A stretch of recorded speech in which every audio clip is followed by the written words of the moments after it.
Warfare has been an activity mankind has engaged in since almost its inception. Since time began, someone has wanted to take something someone else has. Whether it's land, people, money, or just to defend yourself, sometimes warfare is necessary. And while in real life it's a hostile chore that's not too friendly to human life, in EU4 it's a blast. So here's to war. A big old gulp of the soda with a PhD, and let's get started. An army's morale is exactly what you think it is. A battle ends when an army is either totally destroyed or they lose morale and retreat. Destroying an army, known colloquially as stack wiping, is pretty difficult, so expect most battles to end by one side's morale running out and the other retreating. If you need to know, you can stack wipe an army by attacking it when it has no morale, or by reducing it to no morale in less than 12 days, while having twice its numbers. Morale is the most important early game military modifier, since your enemies running away is rather conducive to winning wars. Since morale is easier to stack than relying on general and event RNG, you should focus on learning the different ways to stack morale in the early game. Some common sources are becoming Defender of the Faith for 500 ducats, which has some other effects and possible downsides, getting 5% from a clergy privilege while fighting different religions, and keeping prestige, power projection, and army tradition high. Remember kids, if your enemy can't win battles, they can't win the war. Discipline and tactics are two more important modifiers for battles. Tactics is a defensive stat, reducing your damage taken in battle, while discipline increases both defense and offense. Discipline directly increases how much damage your troops do, and also increases your military tactics, which is how it indirectly increases your defense. Discipline modifiers become really important starting at around Tech 13, but really at 16, and once you hit Tech 22, discipline becomes probably more important than morale, since the sheer amount of damage being done overcomes the benefits of having a bit more morale. At this point of the game, you could be 2 points of morale ahead, but if the enemy has even 10% discipline over you, they're going to do so much more damage that unless you have a significantly higher manpower pool, you will just get battle attrited to death until you don't have an army anymore.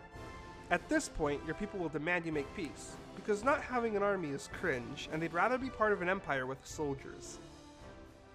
Combat ability can be viewed as a purely offensive discipline. They are pretty good to stack, but discipline is almost always better, since adding defensiveness to units keeps their army size, and thus their damage output, higher than if they died faster but dealt more damage. Seriously, the amount of manpower in a regiment is one of the biggest factors in a battle, since all the modifiers scale off a regiment's size. If your regiment has only 500 out of 1,000 units, all your damage modifiers are half as effective.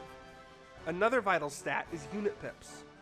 Pips are a unit's inherent value in one of 6 categories, 3 offensive, 3 defensive. The amount and placement of these pips are dependent upon both your tech group and your tech level. Western units are the best there is in the late game, while Anatolian pips are the best early game. Unit fire and shock are damage modifiers based on your tech level. They get pretty crazy late game, especially on artillery, and are the reason certain tech levels, most notably 6, are so insanely strong. Units have a stat called their drill level. This is slowly obtained while they are drilling, and at max strength is actually pretty good, but since they lose drill proportional to how many units die in combat, it's really only useful at the start of wars, since you won't have time to drill during war. If you can stack it, great, otherwise don't worry about it too much. Army professionalism, on the other hand, is a great modifier. It's also gained from drilling, and you get 1% per general recruited and lose 5% with each mercenary company recruited. It scales your fire and shock damage up, and unlike drill, is kept permanently, so it's a great modifier to max out if you can. You can also slowly sacrifice professionalism to obtain more manpower recovery speed, which can be useful in longer wars where you really need manpower. Now that we know how units work, how do they deploy in combat? It's pretty simple actually. Infantry and cavalry go to the front row, artillery to the back row, and if there's any unused space in the back for infantry and cavalry that can't fit in the front, they go there too. Any extra units sit idle in the battle, waiting to replace regiments that lose morale. As a quick but important reminder, units in reserve take half the damage to their morale, so keeping units out of battle until you need them to reinforce is vital. This is called reinforcing. In battle, regiments attack the regiment opposite them, unless there is no one there, in which case they attack one to the side of that square. Cavalry can flank, which really just means that they can attack farther to the side than infantry. Cavalry are an expensive unit, with better pips than infantry until the late game. Excepting certain special circumstances, your army has to have a certain amount of infantry, or your cavalry starts taking progressively worse debuffs, the worse the ratio of infantry to cavalry is. The base ratio is 50%, but can be increased to some degree. This is affected mid-combat. Because cavalry will generally take less damage in the early game, it is possible to have a 50-50 army of cavalry and infantry immediately start debuffing your cavalry, since you'll lose more infantry than cavalry, thus making the ratio no longer 50-50. The generally agreed upon amount of cavalry, if you aren't running cavalry builds like the Polish boys or the hordes, is 4 to 8 per army. If you are tight on cash, don't build cavalry. It's usually better to just use the extra money to build up in the early game. If you want to know more about that, go check out the building edition of this series. Combat occurs in 2 phases, each lasting 3 days, and looping after each other. The first is the fire phase, where fire modifiers are taken into account, and the second is the shock phase, where shock modifiers are taken into account. Generals also has fire and shock pips, which are compared and then added to the dice rolls for the battle. So if you have a 6 shock general, and the opponent has a 4 shock, they get no bonus, and you get a +2 bonus in the shock phase. Generals have a big impact on the battle, so rolling high fire and shock generals is really good. Generally, Get it? shock generals are better until Tech 13 or 16, where fire becomes really important too, since the amount of damage to get modified is dramatically increased at that point. Now that we have a handle on how combat works, and roughly what modifiers to chase, let's talk about how to choose your battles. Generally, when looking to start a fight, check out the simple terrain map mode. Anything not light green or yellow/pink of some flavor is generally bad to attack into. Also, try to avoid crossing the blue lines unless you are relieving a siege or have higher maneuver pips on your general than the opponent. You can add a +1 to your rolls when defending on a fort if you build a rampart on it. This counts as a manufactory and costs quite a lot of money, but is often worth it on important choke points.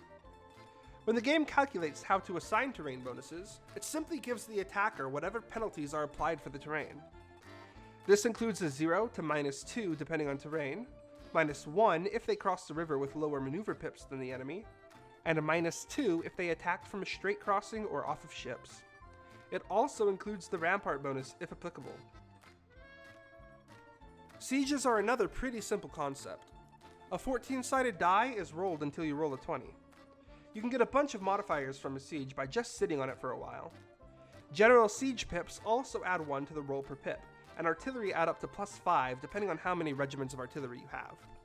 Boats blockading a coastal province will remove the -2 penalty for not blockading them from the siege. If you have a wall breach modifier, your army can assault the fort manually. Note that this is very expensive in manpower, and should be used judiciously, since manpower is very important. The game rolls the die to progress or finish the siege based on the defender's fort defense and the attacker's siege ability. I've seen siege ticks take as long as 90 days and as short as 16. It just depends on how defensiveness stacks with enemy siege ability. The base time is 30 days. If you want to slow down an army, you can scorch a province in the army menu. This makes enemy units move slower into that province while you control it. This is useful to do on forts, since you can slow down enemy units trying to join the battle. It also adds attrition to the province, since enemies sieging a fort take attrition to their army every month.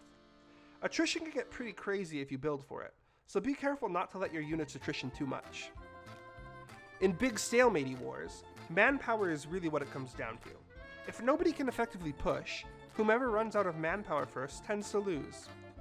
You can hire mercenary companies to stall, but mercenary stacks tend to suck because you can't control their composition, and while vital for multiplayer, you can usually avoid using mercenaries at all in most single-player situations. As an aside, mercenary discipline sucks. It's basically just mercenary combat ability, which is much less useful, especially since it comes in smaller increments and doesn't affect tactics. A quick note as well is that provinces have a certain amount of loot in them. It's never really significant, but you can make some quick cash by just sitting armies in provinces until the loot is gone from it. The final thing to talk about is forced marching. You can basically add 50% to your unit's speed, but while active it costs 1 mil point for every province moved. This doesn't unlock until later in the game, so don't worry about it when you're beginning. And that about does it. Now, you guys are equipped to go conquer to your heart's content. Up and at it, boys.